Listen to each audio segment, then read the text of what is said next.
make sure you have an eye band. If you don't have an eye band, something to blindfold yourself. Any kind of an eye band which is completely opaque. Keep your eyes closed.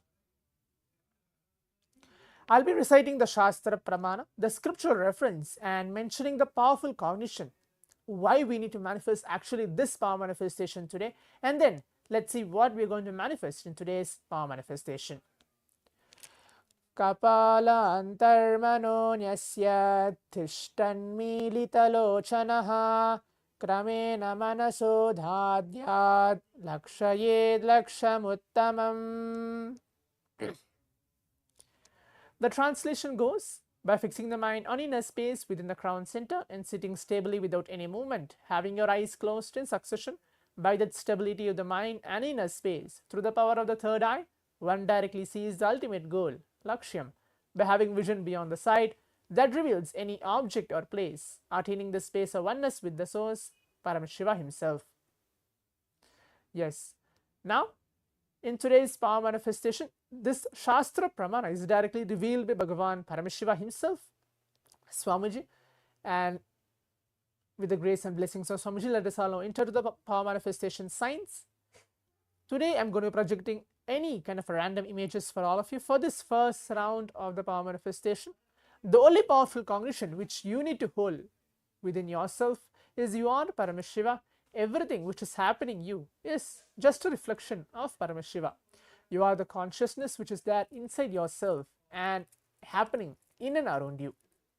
Now just sit, close your eyes, please put on your eye bands. Visualize Swamiji in your inner space. Just take a few moments to just remember Swamiji, any form of Swamiji, whichever you like, whichever you prefer, that you feel that you're completely connected to. Keep yourself connected there.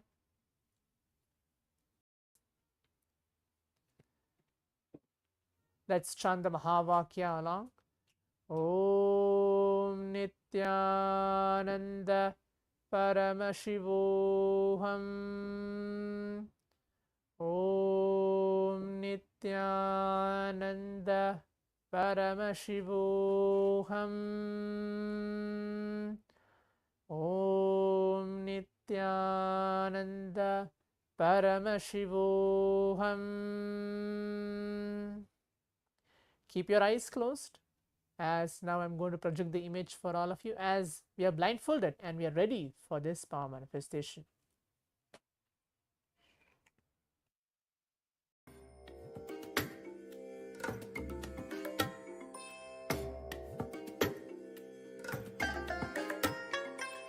I bless you all.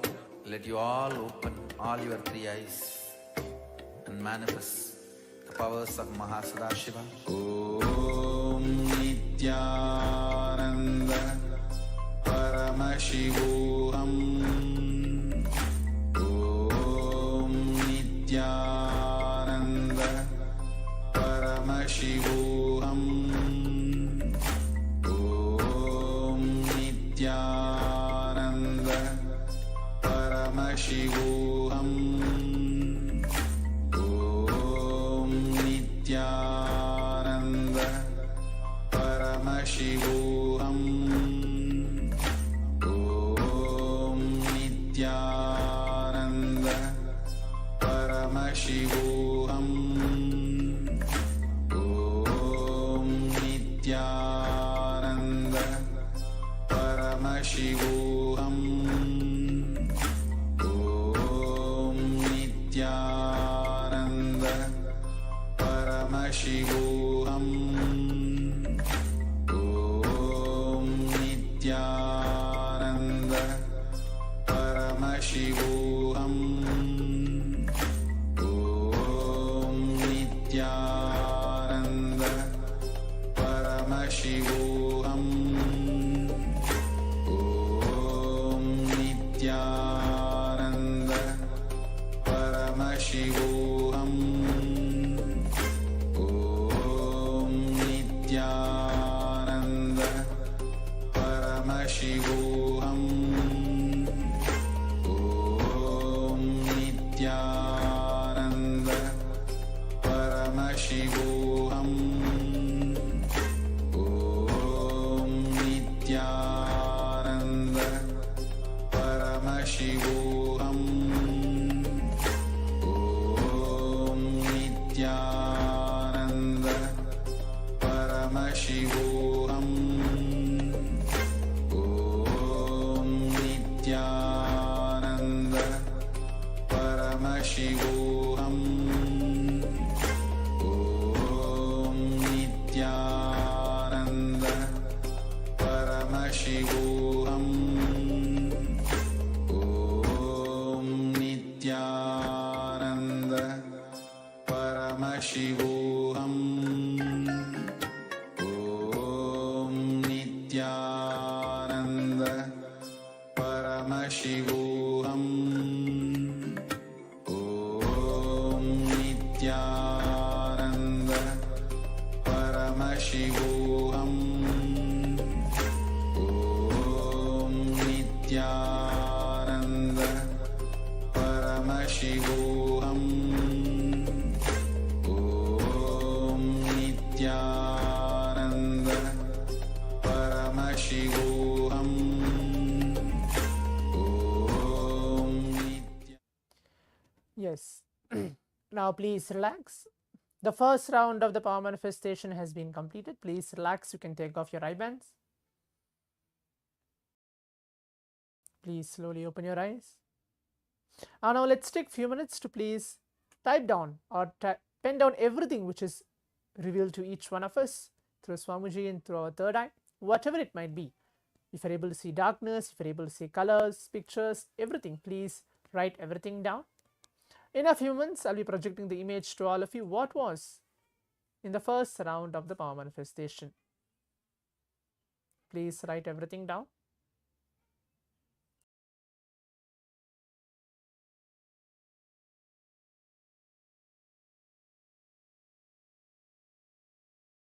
Make sure you write everything in detail.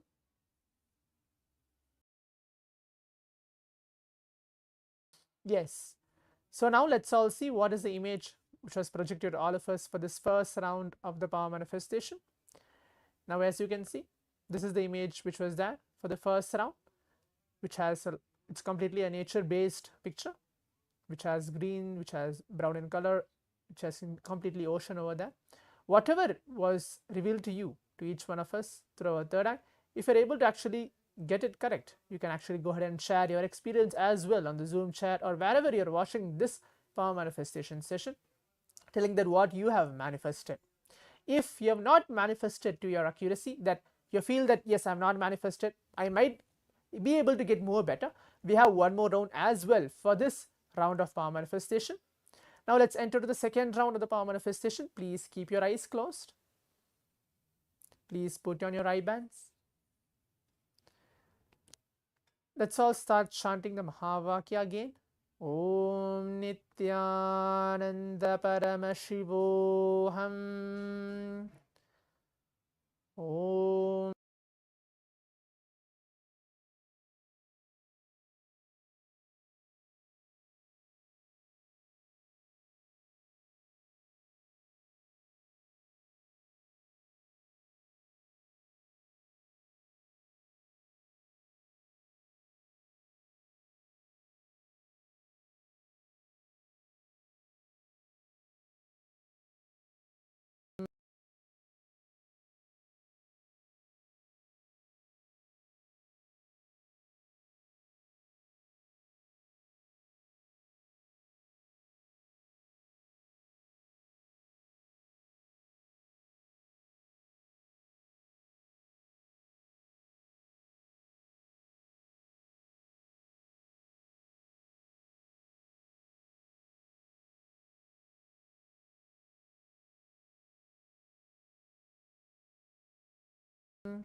Om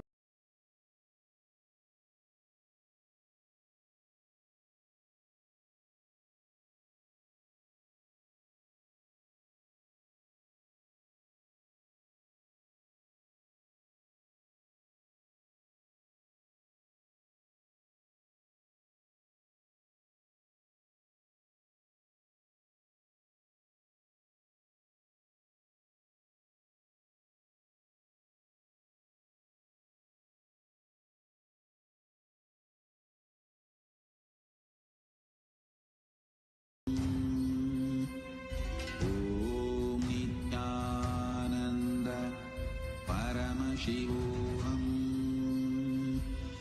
Om Nithyananda Paramashivoham.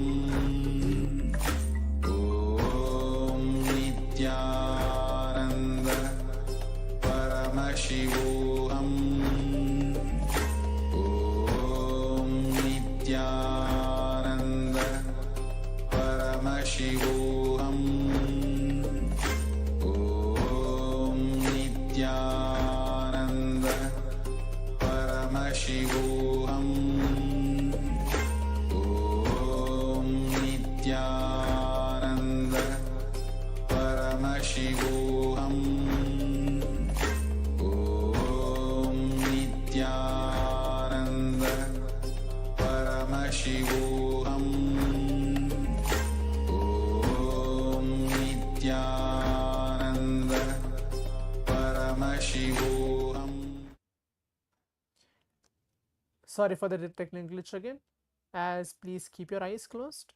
We're going to project the image for all of you for this second round of the power manifestation. Please keep your eyes closed, as now I'm going to project the image for all of you.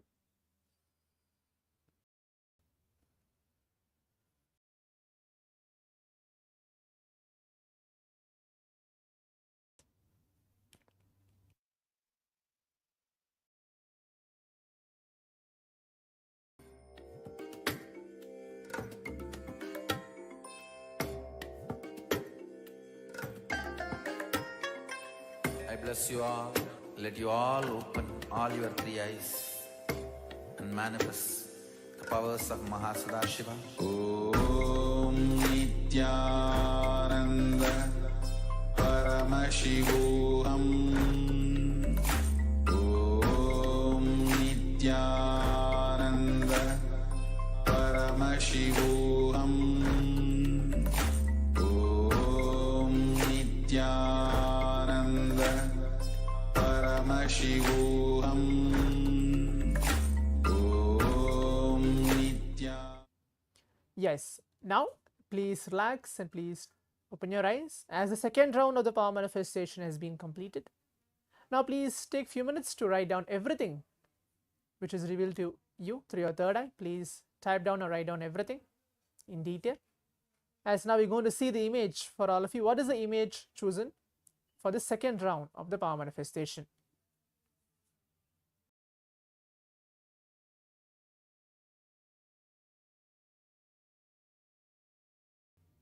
Yes, now you can see this is the image which was there. In this there are like many objects which is there, maybe a phone, an iPad, a pair of glasses which is there, which is in red in color, a pen as well. So this is the image which was there in this round 2 of the power manifestation. So if you're able to get anything correct regarding to pictures or colors, you can please go ahead and share your experience as well in the social media. As we are completing the 21 minutes of this exciting power manifestation session, let us share your experience on the social media, sharing how we are actually manifesting this power by the grace and blessings of Swamiji. As we are entering to today's day 18 of today's Paramashivam, we have a long day to go to receive the darshan of the Supreme Point of Hinduism in the form of Veerabhadramurti. Let us all get ready for that, to prepare ourselves to receive Swamiji today. Stay tuned, we'll be starting the next session very shortly. Thank you. Nithyanandam.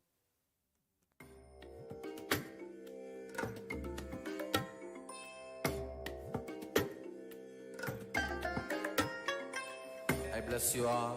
Let you all open all your three eyes and manifest the powers of Mahasada Shiva. Om Nithyananda Paramashivoham. Om Nithyananda Paramashivoham. Om Nithyananda Paramashivoham. Om Nithyananda Paramashivoham.